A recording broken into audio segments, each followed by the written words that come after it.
নমস্কার বন্ধুরা, কেমন আছো সবাই? বেশ কিছুদিন ধরেই ভ্লগ দিতে পারিনি কারণ আমার পরীক্ষা চলছিল। তো আজকে আবার একটা ভ্লগ নিয়ে চলে আসলাম। দীঘারই কিছু পার্ট বাকি ছিল, তোমাদেরকে এবার নিয়ে যাব দীঘার মাছের বাজারে। সকাল সকাল বেরিয়ে পড়েছিলাম হোটেল থেকে দীঘার মাছের বাজারে। মোহনার কাছ থেকে ভিতরে ঢুকলেই এরকম বড় মাছের বাজার দীঘার। সেখানে সমস্ত রকম মাছ এবং মাছের দোকান দেখতে পাবে। প্রচুর মাছের দোকান, বিভিন্ন রকম মাছ আছে। এই যে দেখো, ইলিশ থেকে আরম্ভ করে পমফ্রেট, চিংড়ি মাছ, বিভিন্ন সামুদ্রিক মাছ, কাঁকড়া, সব কিছুই তোমরা এখানে পেয়ে যাবে। বিশেষ করে বাঙালি তো মাছপ্রেমী, তো দীঘায় এসেছে অথচ মাছের বাজারে আসেনি এরকম লোক খুঁজে পাওয়া। এই মাছটার সাইজ দেখে তো আমার মনে হয়েছিল এটা নিখাত পিরানহাই হবে, কিন্তু পরে শুনলাম না, এটা অন্য মাছ। আর বাঁ পাশে রাখা ছিল এই কাঁকড়াগুলো, বেশ বড় বড় এবং দেখতেও খুব সুন্দর ছিল। নামটা কি একটা বলেছিল, আমার সঠিক মনে নেই। তারপরেই চলে আসলাম সোজা চিংড়ির দিকে। বেশ বড় বড় চিংড়ি রাখা ছিল। আর এই দেখো অক্টোপাস তোমরা কে কে খেয়েছো এখনো পর্যন্ত আমার কমেন্টে জানাও। এক ধরনের চিংড়িগুলোকে দেখতে দারুণ ছিল এবং এগুলো প্রচুর বড় চিংড়ি। বাঙালি মাছ প্রেমী ঠিকই, কিন্তু আমি বাঙালি হয়েও অতটা মাছ প্রেমী না। মাছের সম্পর্কে আইডিয়া আমার খুবই কম। তবুও এত সুন্দর সুন্দর সামুদ্রিক তাজা মাছ দেখে নিজেকে ধরে রাখতে পারছিলাম না।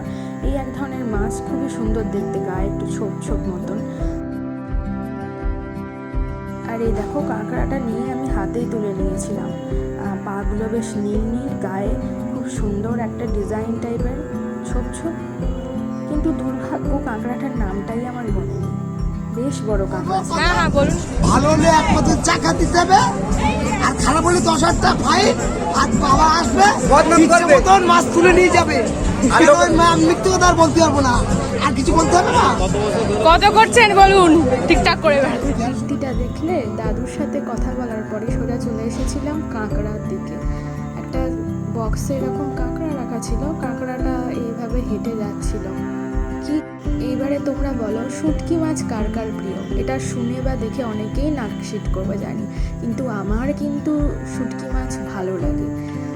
ছোট ছোট শুটকি মাছ চপও করা যায়, সুন্দর করে তৈরি করার কায়দা থাকতে হবে। বেশ ভর্তা মতন করা যায়, খেতে ভালো লাগবে যে কোনো ভর্তার সাথে বা ভেজে চপ করে। এখানে এক এক রকম দামে সব বিক্রি হচ্ছিল। তারপরে চলে আসলাম একটা বেশ বড় দোকানে। এখানে ইলিশের কালেকশানটা একটু বেশিই ছিল। এখান থেকেই মেনলি ইলিশ পছন্দ হয়েছিল আমাদের। তো এখানে ইলিশ নিয়ে কিন্তু সাধারণত বিজনেস হয়। অনেকে অনেক রকম কথাই বলবে, কিন্তু বেসিক্যালি আপনাদেরকে একটু দেখে বুঝে জেনে নিতে হবে। এই দেখো, আমাদের ইলিশ প্যাক হয়ে গেছে, মা নিয়ে নিল। আসার পথে আবার একটু সি বিচে গেছিলাম, আবার কবে আসবো জানি না। কেমন লাগলো ব্লগটা?